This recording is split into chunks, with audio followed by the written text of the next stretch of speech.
بسم الله الرحمن الرحيم. السلام عليكم ورحمة الله وبركاته. داوديال كسو دوادا برنامجك نبض نرشا وأتك داوتان تي في شباب. برنامجك waxaan ku soo qaadanaynaa gabeehaantiisba tan iyo markii isbedelada siyaasadeed ay ka dhaceen wadanka Soomaaliya waxa faraha ka baxay ammaankii magaalada Muqdisho oo ay ka dhaceen dilal qorsheysan qaraxyo iyo weerar gaadmaha oo qaarkood la bartilmaameedsanaya xarumaha ciidanka dawladda Soomaaliya. barnaamijka waxaa kala qayb galaya xildhibaan Daahir Amiin Jeesow oo kamid ah xildhibaanada baarlamaanka Soomaaliya, Abukaati Cabdirashiid Sheekh Saciid oo kamid ah xildhibaanadii baarlamaanka ku meel gaarka waqtigooda uu dhamaaday, Sheekh Abdullaahi Abu Yuusuf Al-Qaadi oo madaxa warfaafinta culimada diinka Ahlus Sunnah wal Jamaaca, iyo Professor Saciid Ciise Maxamuud gudoomiyaha xisbiga dadka ku soo dhawaada daawadayaal mar kale barnaamijka nabadda iyo nolosha oo idin la socodsiinaya anigu Maxamed Bashiir Xaashi.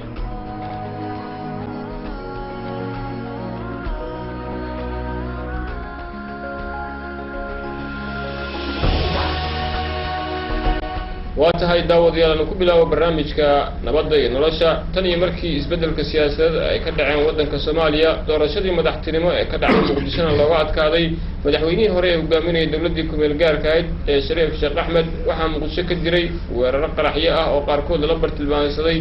madaxda ugu sarreeyay dawladda Soomaaliya dilal qorsheysan oo qaarkood suxufiyiin loo geystay iyo weerar gaadmo ah oo saldhigyada ciidanka dawladda Soomaaliya ay ku leeyihiin lagu qaaday. أنسي سؤال شو رئيس حلبان داهر أمين جيسو حلبان من درهنا الموسيقى باللابتي يا مسؤولية الإسكال بحيث كويس أذكر غبطان. بسم الله الحمد لله والصلاة والسلام على رسول الله. هرت مركو جوه رئيس وعن التعسيدين يا ضدكي كوحي اللي بقرحي مغاحدة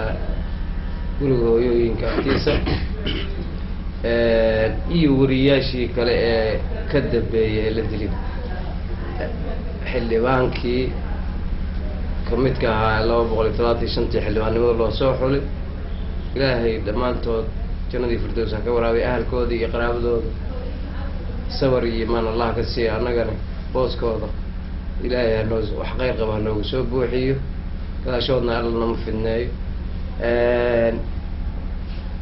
horta xilliga kala guurka iyo nabadgelyo darrada hadda ka soo cusboonaatay magaalada Muqdisho wax saameyn oo weyn oo isku leeyihiin male. dabcan waa laga yaabaa in qoladii sharwadayaalka ah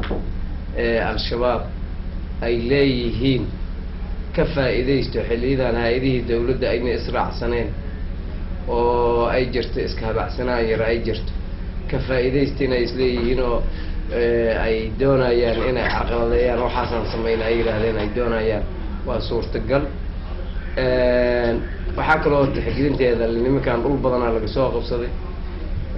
jubbooyinka way ka baxeen, gobollo badanaa laga soo qabsaday, maala dhawata ciidankooda ciidankii kasoo goostay ay ahayd waxa Kongo Johor 6 kilomitir u jirto laga soo wadaayay. waxaas oo dhan waxay keentay in xoogga ay soo saaraan meel ay ku qarsoomi karaan oo dadka ay ugu dhex dhimilmi karaan, taasoo ay u arkay istiraatiiji ahaan magaalada Muqdisho inay tahay. marka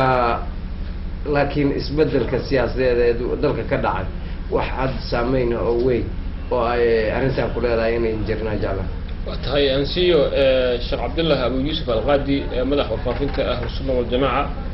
arrimaha ciidanka wax badan ba ka taqaana bulshada ku sugan tahay waxa jirana kale laga sheekayma waxaad ka warqabtid bal ka waran sidee wax u socdaan sidii hadii ammaankii magaalada lagu soo celin karo kula tahay. bismillaahir rahmaanir rahiim ammaanka horta waxaan u maranayaa markii horeba ma ahayn ammaan cadaada ku taagan oo sal adag ku fadhiya taasoo igu sii daratay musuqmaasuqa iyo tababar la'aanta ciidamada Soomaalida haysata iyo musuqmaasuqa inkii hay'adihii dawladda in badan ka mid hareeyay taa oo meesha ka bixisay kalsoonidii iyo falgalkii rasmiga ahaa oo askarigu uu ku heli lahaa moralka uu isku difaaco iskuna biimay naftiisana ku gado. marka waxaan isleenahay waxyaabaha ugu badan darada hadda jiro ama hadda taagan ba sababta waxay tahay iyadoo dagaal sukay laga soo baxayo iyadoo islaana hadda insha allahu taala waxaa laga baxaya dagaalkii ururadiimeedka uu dhammaanaya insha allahu tacaala laga baxayo kumeel gaar sidaas oo kale ah laga baxayo musuqmaasuqii iyo mugdigii aan rajaynayno in nuucma wax yar uu kor loo bixi doono waxyaabahaasoo idin waxaan islaanahay waa waxyaabaha sababtoo ah in waxyaabahana dhacaan leanna anu waxaa ogaal badanan u ahay ciidanka hadda muqdisho ka shaqeeya laftooda dowladda xog badan aan isweydaarsanaa dhibaatooyin fara badan oo dhanka dhaqaalaha ah ama dhanka moralka ama dhanka kalsoonida rasmiga askarigu ku dagaalami lahaa ama ku shaqey lahaa wax badana meesha ka maqan taas inta laga soo kabayana waxaan isleenahay waxyaabahan waa sii soco karaan waatan si professor Saciid Ciise Maxamuud gudoomiyaha xisbiga dadka professor bal haddan arrimahan ammaanka muqdisho marka la fiiriyo dhacayo sidoo wax looga qaban karaa kula tahay habacsanaanta jirta halkiisa ka jirta ma santahay horta sideeda adduunka laba nidaam ka jira marka xil oo kala wareegayo kala guurku markasta waa dhib badan yahay dad badanna waa ka faa'iideysanayaan kuwa mucaarada iyo kuwa aan mucaarada inta waa ka faa'iideysanayaan waa waqti ugu dhibka badan waaye laakiin caalamka laba nidaam ka jira nidaam waxa weeye madaxweynuhu inuusan mas'uuliyadda qaadin oo la sugo ilaa intii hal bil ilaa 2 bilood adduunyada waa ka jirtaa oo ninka maalintaas oo dawladdiisii iyo nidaamkiisii iyo wixii dhisto oo ku dhawaaqo dawladdiisii awoodda la wareego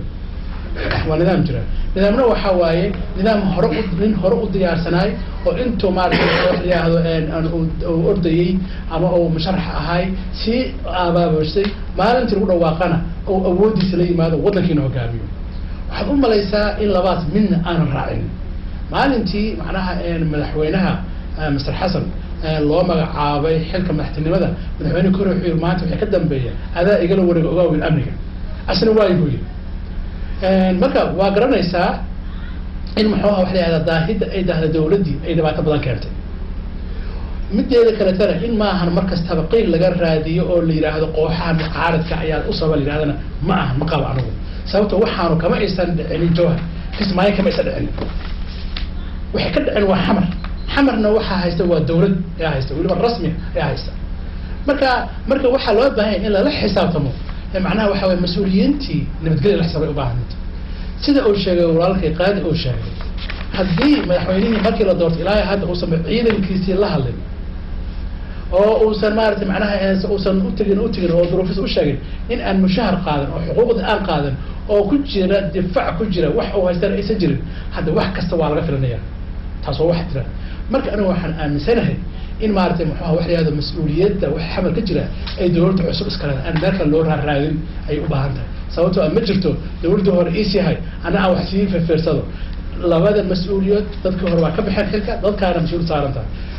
waa in dawladdan ay soo bandhigtaa cidda waxa ka dambeysay oo khaladkeeda la saaro ama shaqadaha laga cirdeeyo ama garadaha laga rifo waa inta noqotay وتنسيو أبوكات عبد الرشيد الشيخ سعيد أبوكات هاي بالأرمها مغشة كجرة واحد بدن باكور قبتها ما راح يحكي قلدين يسيدوا حلو وسح يكرر.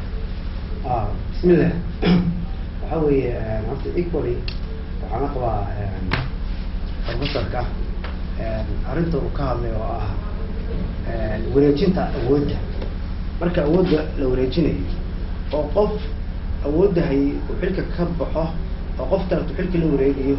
waxay u baahan tahay labadaas mabda kii la qaadan lahaa marka waa iska cadahay anaga nidaamkeena isla markiiba waxay noqotay in awoodii lagu wareejiyo madaxweynaha laakiin waxaan isleeyahay arrinka dhacay ma justify garayn karto amaba kuma filna inay dhahdo arrinkan uu dhici lahaa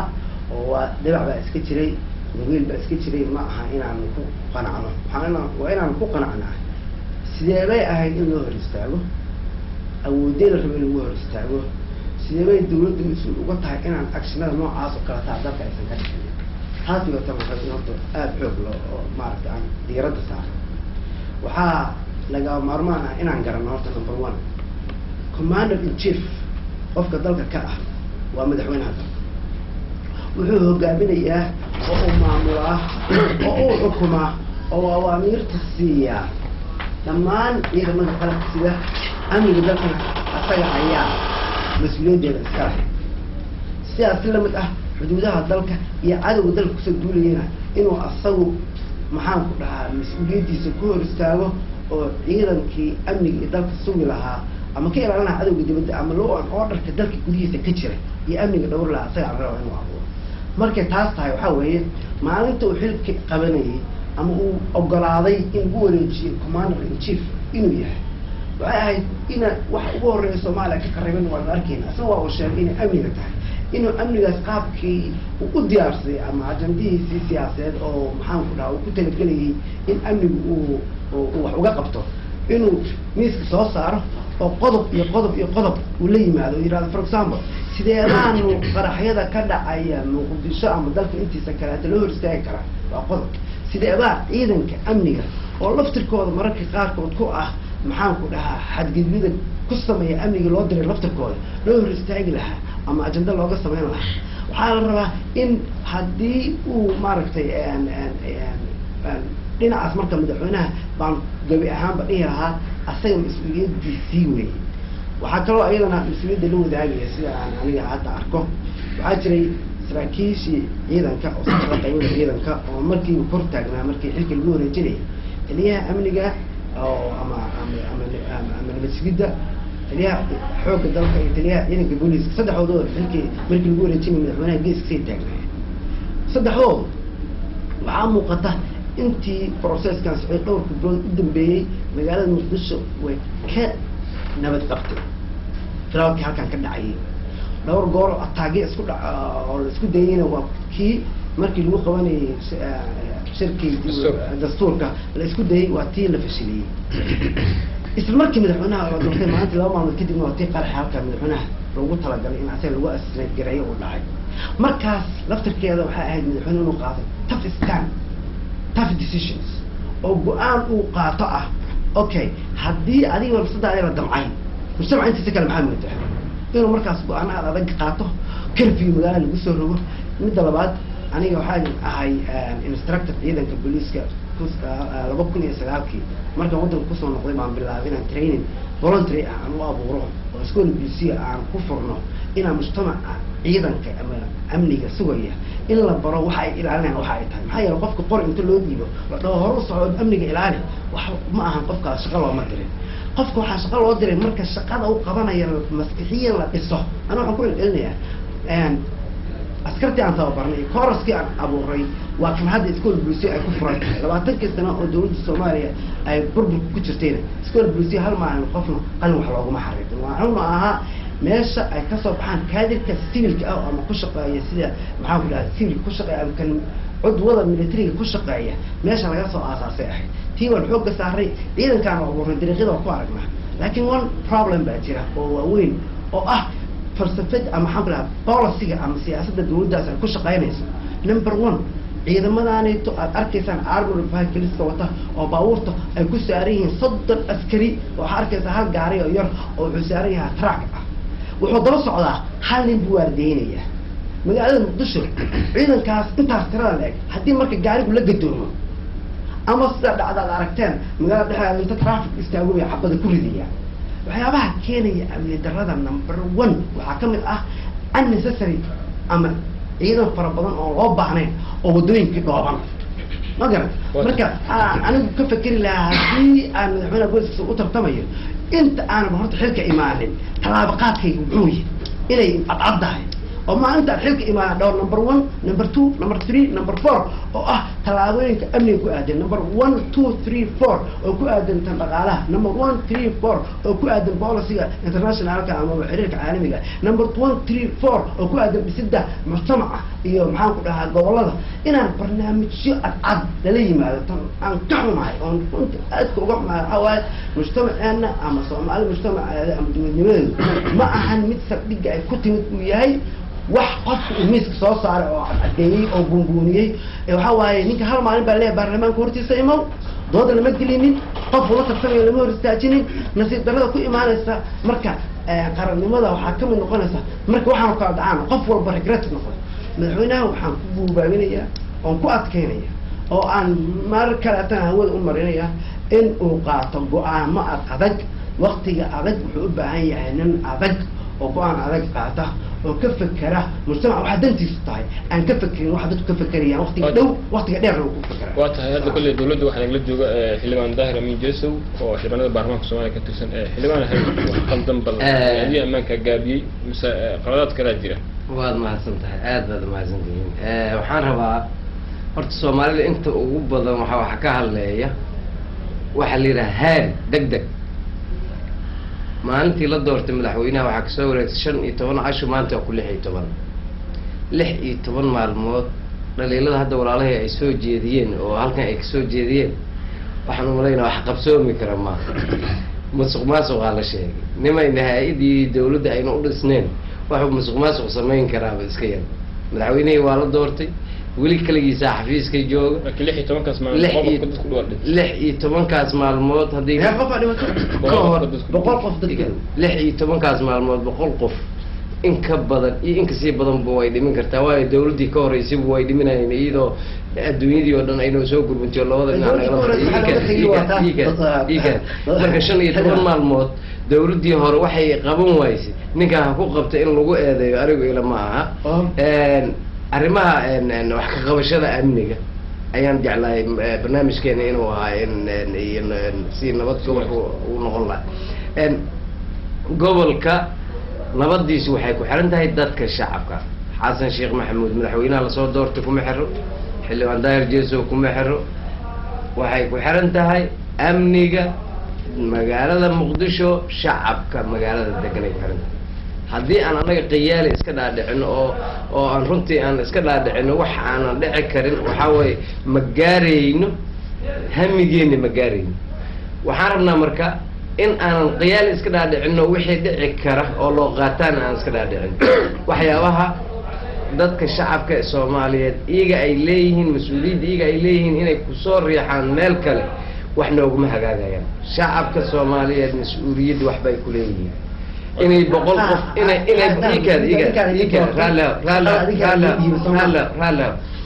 inay boqol qof ay dhinteen waa wax cad wax qarsoon ma aha qofka dilay maalinta raggaas maqaaxida qarxiyay oo wariyaasha dilay magaalada ay kula joogaan guriyay ku hoydaan badar ay soo cunaan dadka inay soo dilayeen xataa dadaa og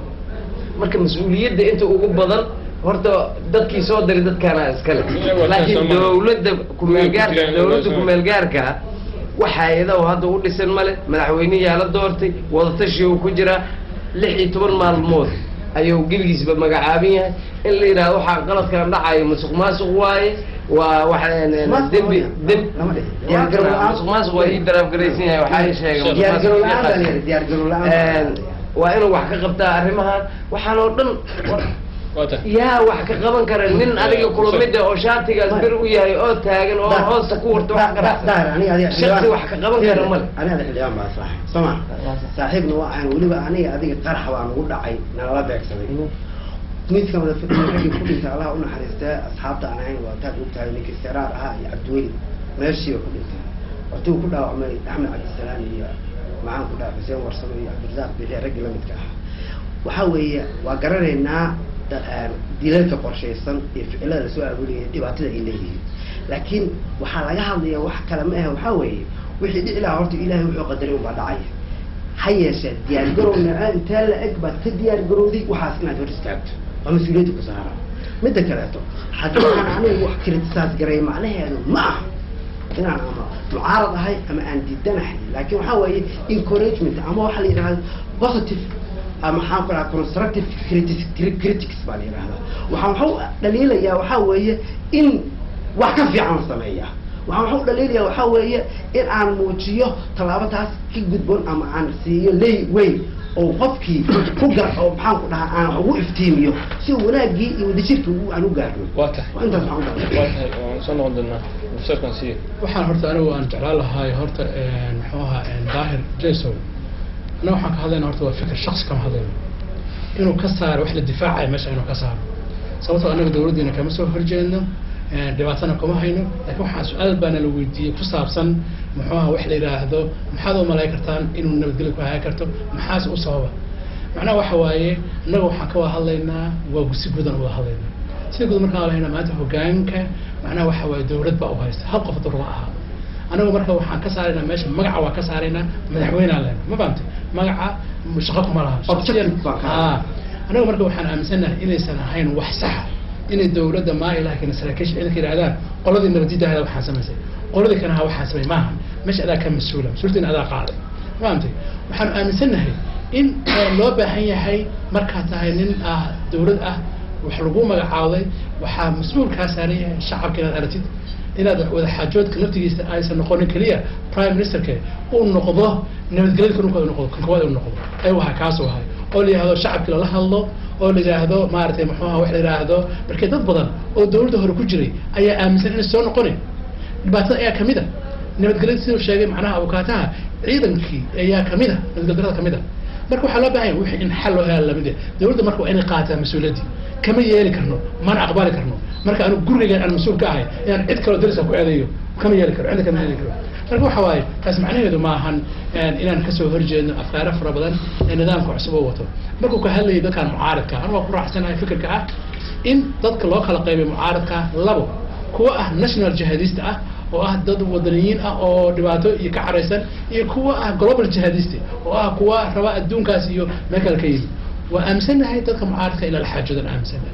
in xalka aan xoog laga hadin waa ku raacsan inta dhowska wada raacsanahay fahamtay laakiin nabadgelyada maanta ka jirta xamar ka jirta ee hooyada soomaaliyeed ee hurwaad joogta ee lagu kufsanayo ee lagu dhacayo ee lagu boobayo mar kasta qiil ma noqon karto in la yidhaahdaa anigu weli waxaan ku jiraa watashaan ku jiraa may anigu weli waxaan ku jirnaa maaragtay kanaan ku jirnaa maaha waa in mas-uuliyadda waa caddahay dawladda meesha waddankan ka jirta dawladda rasmiga ay leedahay waa ina qaataa mas-uuliyaddeeda waa ina ka timaadaa macnaha horta aniga mucaarad maayo dawladdii horena mucaarad kuma ahayn middaana mucaarad kuma ahayn kaliya waxaan raba siyaasina maayo kaliya waxaan rabaa inaan tilmaamo nuqdaad muhiim ah marka koowaad horta waa inaan xasuusanaa inaan burbur qara nagu dhacay oo dad macnawi ahaan iyo maadi ahaan u burburaba soomaalida noqoto kawana waana ciidanku wuxuu ku dagaalama waxyaabaha ugu badan dhaqaale maahan siyaasadna maan wuxuu ku dagaalamaa waa ideolojiya fikrad inuu ku abuuran yahay shaksiga askariga ah oo naftiisa ugu biiman karo qarannimadana ama dawladaha awoodda waxay awoodda ku leeyihiin waa mabaadi'da ciidankooda ka dhacasho waxaan ogtihiin ciidankeenu maanta inuu qabiil baabuurta u saaran yahay qabiil u kala feeshan yahay qabiil garaadaha loo siiyo qabiil isugu xiran yihiin habeenkii dhaweed arrintii musuqmaasuqa waxaan ka baqayaa in si kale laiga fahmay ragga qaarkood ma ahan inaan ku eedaynayo dawladda cusubani leanna xilli ay wax musuqmaasuqnaba gaariyeen taas waa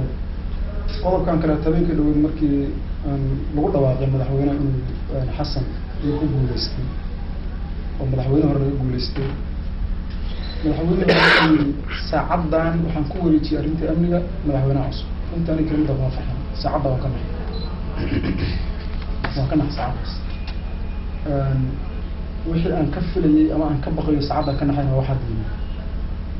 mana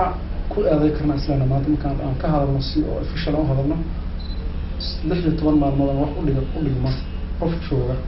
prime minister aan weli soo magacaabin dawladdii hoggaankeedii rasmiga ahaa amniga weli aan controlin maanta kuma eeday karna si degdeg uma eeday karna waxaa dhacay waxaa muhiima inaan ogaano waxaa haya xilka maanta markaan ka hadlayna xilka amniga hay-adihii amniga ee xilligii hore xilka hayay ma ahan madaxweynuhu inuu noqonayay taliyaha nabad sugidda ma ahan madaxweynuhu noqonayay taliyaha booliska ma ahan madaxweynuhu noqonayay taliyaha military waxaa hawshii haya raggii shalay hayay sababtii shalay ay uga hortaagnaayeen hawshan iyadaa luuqa ina soo marto maantana gadaalkooda aan uga maqlayna wax noocaan oo kalea maxaa la is oran karaa arrimahaas runtii su-aalo badan taagan shacabka laga qaxyaar u baaha wax ciyaara maaha arrintaa iyada ah waa arrin dhiinjar ah su-aalo badan la iska weydiinayo shaksiyan aniga aan wax badan aan la socdo ciidanka dawladda dhexdeeda wax badan la socdo waxaa jirto qofkan inuu yahay qof shal la barashad garaynayay bedela nabad sugida ku yimid nabad sugiddu dhaqaalay ku socotaa sidaa la socotaan dhaqaalaha iyada ah iyo meetingka lala qaadanayo oo lagu baawar garaynayo ninkan askariga ah shaqo socotay ninka looga baahana madaxweyneha ma ahayn arrimaha iyadaa marka waxaan is leeyahay waa arrimo u yaala u galnay kula tahay in qalad dhacay dayac dhacay oo ay dhacday negligence waxa la yidhahdo kula tahay qalad ugu dhacay mar haddii qalad ma justification ma leh haddii qalad ka dhacay wuxuu ka dhacay hay'adihii amniga wuxuu ka dhacay hay'adihii amniga ka horreeyay kuwa hadda la dhisi doono exactly marka haddii qaladkaas ay galaan lagu sii dhowranaya marka inta mid kala dhacay ma lagu dhowranayo laakiin waa kow marka koobaad waa in xukuumadda hawsha la wareegi lahayd falgelileeda in la abuuraa waxaan rajaynayaa cadowgu waxyaabaha uu rabay waxaan horta way qorshaysanaayeen markii koobaad ee road mapka la sameeyey ee lagu talagalay 20 Agosto in dawlad la dhiso saacadii Soomaaliya u diyaar garoobay doorashada iyo in road map ay hirgeliso dhanka kalena waxaa looga diyaar garoobay dadkii loo fashilin lahaa si loo fashilin lahaa waxaan wax jiray dhacay ahay sidaa marka waxaan filayaa in madaxda dhan uu soonaayeen dhankan kaleeto oo markaan ka hadlayno kaleeto arrimahan qaladkan dhacay oo kaleeto iyo raggii hortaagnaa aan leenahay waxay iska xil badan iskama saarin waxay mudan yihiin runtii annagoo og cadow waxyaaba uu ku fikirayo koobaad waana taqaana runtii raggii Soomaaliya in badan ku sugnaayeen markii laga reebo professorka umalanaya cadowgu waxyaabaha uu adeegsado waxaa ka mid ah ninka cusub wax walba uga daran yahay laanna waa nin caaboon waxyaabaha ay ku daaweeyaan xanuunka iyo cudurka ayaga markaas markii laga hadlayo ninka cusubna wuxuu yahay marka koowaad inay niyadda ka jabshaan haddii maanta ciidan la soo tababaro ciidankaas saacadii la keenay xerada saacadeeda kale waxa suganaysa waa weerar ay soo qaadaan maxay rabaan ciidanka inuusan niyad yeelan marka waxyaabaha cadowga ay ujeedada ka leeyihiin qaraxyadan marka koowaad waa inay niyadda ka jabshaan dawladda cusub waa inay shacabka Soomaaliya niyadda ka jabshaan oo ay gaarsiiyeen heer shacabku uu quusto oo ninkii carari lahaa iyo ninkii badda ku daada lahaa nin walba suu ka badi waa u yahay dhanka kale waxaa ka mid ah dagaal siyaasadeed madaxweynaha waxaa ujeedada ka mid ah qaraxyadan ugu sameeyay waxay tahay inuu degdeg sameeyo la tashi uu dadweynaha la sameynayo barkee ra'iisul wasaare isku hubo oo dhinac walba laga raali yahay oo active ah oo qayla inay ka daba yeerin degdegna aan lagu sameyn rabaa inuu keeno muxuu doonayaan marka qayla iyo buuq inuu shacabkii iyo siyaasiyiinta ka soo yeero taas oo ku khasabtay madaxweynihii inuu nin isaga magacaabo isagoo baqadiri qofka markaas hadda maxaa imaanay marka ra'iisul wasaarihi haddana 4 bilood kadib xilkiisii inuu gabo taa kadibna ay samayso in mar labaad lagu eedeeyo haddana la yiraahdo xukuumad xun soo magacaabay xukuumad saas soo magacaabay awood ma lahan intaa marka ay ka faa'iideysanayaan marka possible waxaan kula talinayaa madaxweynaha in uusan degdegin wixii dhimo lahaa way dhimanayaan wixii noolaan lahaa way noolaanayaan in ra'iisul wasaaraha markuu soo magacaabo wixii ka dambeeya wixii dhici lahaa inuu hadda ka fikiro inuusan ka fikirin wax ka horeeya markaan saas leeyahay amniga hala sii sugo awood la iska sii saaro laakiin wax ugu daran waxay tahay xukuumadda soo socota oo fashilanta wax kasta Soomaaliya ugu daranta cadowgana wax kasta ugu wanaagsan sida uu sheegay avocado Cabdirashiid hadiiba madaxweyne oo sugnayn asaga la rabaa macnaha ninka chief waa macnaha ereyga ku hadlay waxa waaye wadan walba huwa macnaha waxa dalka abanduuli ama ciidanka haysta hoosmeen madaxweynaha kala askari hadduusan ba asagii uusan maartay nabadgelyo ahayn haddii asagii maartay muxuuha wax la yiraahdo shacabkii shalay rabay oo doortay oo ku faraxsan inuu yimaado maalin balalaynaya asna uu leeyahay 5 bil ama 4 bil aan haystaa wali 10 ma gaarin 20 ma gaarin 40 ma gaarin leeyahay shacabkiina uu sii baabaayo dhibaatada uu sii baabaayo waysan ku muuqan inta hoggaan jirsan isku muuqan waa inaan ka fikirnaa midada kale to shacabku waxay fiirinayaan tilaabada koowaad markaad qaadid waxa waaye waa in ninka maarta macnaha mas'uulka ah oo la yimaada go'aan adag la yimaada oo wax ka qaban karo wixii ka qaban karo baltashigu macnaha waxa waaye waa hadaa tiraahid adigu ku xiray 3 bilood qaada kara marka 3 bilood wixii dhacaaho inna ka mas'uul ahmiya macnaheedu taas miya oo waxa waaye miya waxa loo eedeeyaa miya shacabka ka mas'uula in islaayeen ayigi mise waxa leeyahay wadankaanu macnaha waxa la xasuuq dhaca hadaqo wixii si loo kala awood badan loo kala wadno sharci ma jiro nidaam ma jiro inta madaxweynuhu wax ka soo dhisayo uma sugeynaa saas macnaheedu miya waxaan aaminsanahay in taa fikrad khaladan aaminsanahay waxaan aaminsanahay one day hadduu qofka mas'uul yahay one day algu xisaameeyaa asaga laga rabaa the first time uu yimaado inuu shacabka u muujiyo hoggaan adag inuu muujiyo loo baahan Mareykanka markii September uu dhacay 2001 uu dhacay asagoo wax yar jooga ayaa waxa ku dhacay isku dhacday haddana waa ogeyd laabad u qaatay waa ogeyd maanta maxaa wax la yiraahdo uu kaga jawaabay waa ogeyd maanta macnaha waxa uu sameeyay marka waxa loo baahan yahay markii dhibaato amni darro ay dhacdo in dawladdu ay ka jawaabto loo baahan tacsiib wax ma tarayso maxaa ma tarayso maaragtay cudurdaar maxaa ma tarayo laakiin waxaa loo baahan yahay dawladdu inay intaas ururiso ayaga ka mas-uula ay ka jawaabaan ama hay-adaheeda ha eedo oo wax ka qaado ama dad kale ha u samayso waa aaminsanahay waxuu ka hadlaya walaalkay qaadi ciidanku waxay ku dhisan yihiin oo loo baahan yahay inay helaan xuquuq ay loo baahan yihiin hadduusan ninkaas xuquuq haysanin ama aysan jirinin sida uu sheegay fikir ay ku dagaalamayaan aysan jirinin waxaa loo baahan yahay madaxweynuhu inuu ciidanka hortago uu kaa dhacsiyo dhibaato hortaaga uu yidhahdo dhaqaale ma haysto waatahay qaybihii dambe aan soo gaarnay barnaamijka waan usoo noqon doonaa bal sidee marka hadda magaaladii ammaan looga dhigi kara waan kuusoo noqonayaa qaybihii dambe aan ku jirna hay abukaati hadda soo koobaya ha aniga magaalada amniga si looga dhigayo waxay ila tahay ma dhib badna maxaa yeelay number one mujtamacii soomaaliyeed maanta diyaar buu u yahay inuu amniga ka qayb qaato mujtamaca soomaaliyeed rabitaanka dawladnimadu waa ka dhab mujtamaca soomaaliyeed waxay muujiyeen garab istaag buuxa in qarannimo dhinaca loo hayaamiyo oo loo socodsiiyo waxaan is leeyahay waan ka fakerayay wataan hadda idin sheegay 2009 aan bilaabay inaan tababar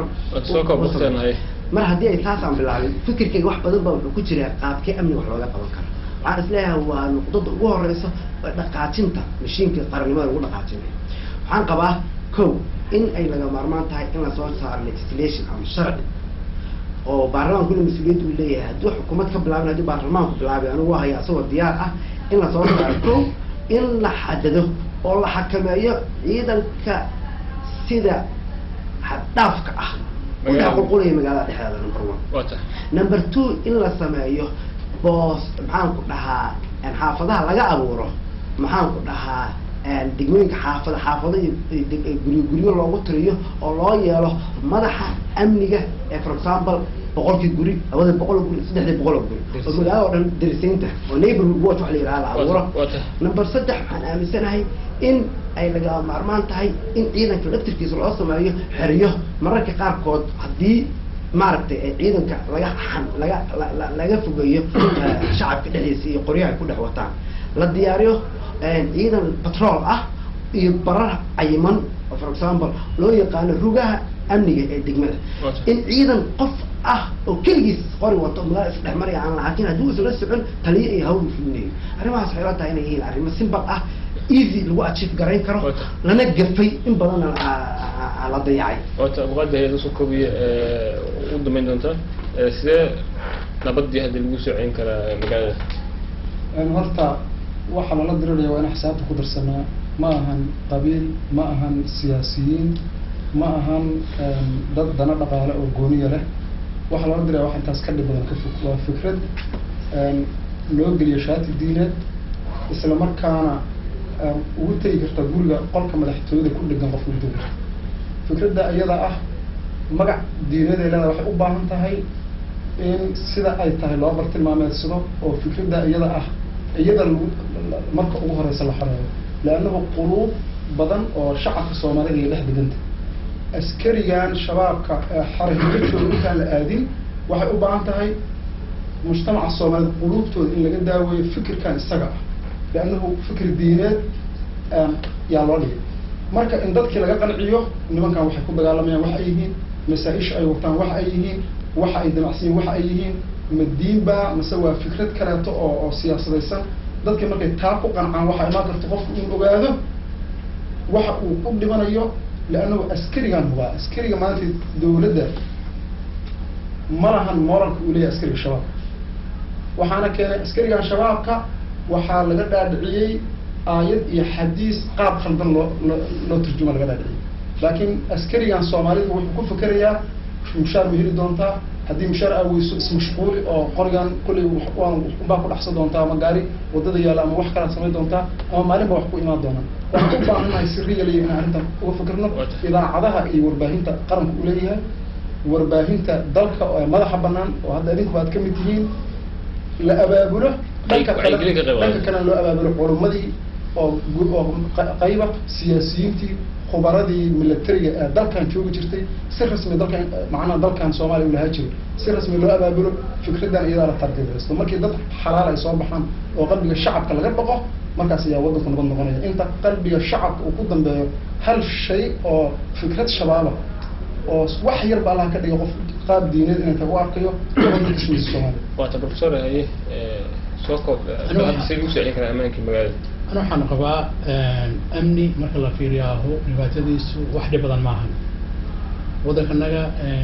waxaa ka dhacday dawladda dakhliga ahayd awoodii waa laga wareegay dawlad rayidha timid waa la wareegay dawlad military timid waa la wareegay wixii ka dambeeyana wuxuu kala fowdo galay waxaan aaminsanahay in kala dambeynta iyo sharcigu uu yahay waxyaaba muhiimka waxaan leeyahay madaxweynuhu ha ku mashquulo amniga intuu ku mashquuli lahay in maarata maxaa dad uu la kulmo odayaal la kulmo qabiil la kulmo maarata maxaa cid walba la kulmo waqtigiisa ha geliyo problemka shacabka hor saaran kan ha sameeyo sida aan markale dhansaday macnaha hadalada ku bilaabay avocado muxuu ahaa Cabdirashiidna waddan haddii uu yahay waddan burbur ka yimid waxaa leeyahay martial law in la geliyo ugu yaraan 3 bilood la geliyo fahmaantay oo waddankan inta laakiin waxaa ka horeysa marka hore in ciidan la aaminsan yahay iyo madax la aaminsan yahay madaxweynuhu inta magacaabo oo sameeyo sharciga la geliyo oo macnaha la socodsiiyo waddanka lagu socodsiiyo sharcigaasuna baryo uma baahna qasab u baahan wax lagu socodsiiyo oo xaqi oo raaco oo maarata macnaha wax la yiraahdo taasi timaado taasna mid la beelo iska mashquuliya waa tahay waa ujeedaa marka sidaad ammaankii iyo nabadii lagu socon karaa magaalada horta marka ugu horeysa aniga qofna difaaci maayo laakiin mar walba waxaan jeclahay in riyaalayska la aado oo runta dadka ay sheegaan waxaad ogtihiin nimankan al-shabaab waxay ku dhex jiraan bulshada dadkii shacabka ay ku dhex jiraan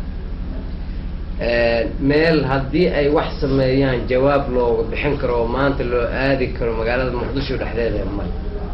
marka ninkii yiri jawaab ha laga bixiyo dawladdu waa inay jawaab ka bixisaa dawladda xagee jawaabda geynaysa intay ka bixinaysaa mama kismaayo un bay la aadi kartaa iyo joog marka dawladda xukunka ha u dhigto al-shabaab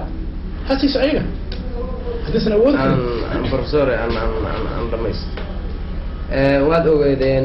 gurigan hotelkan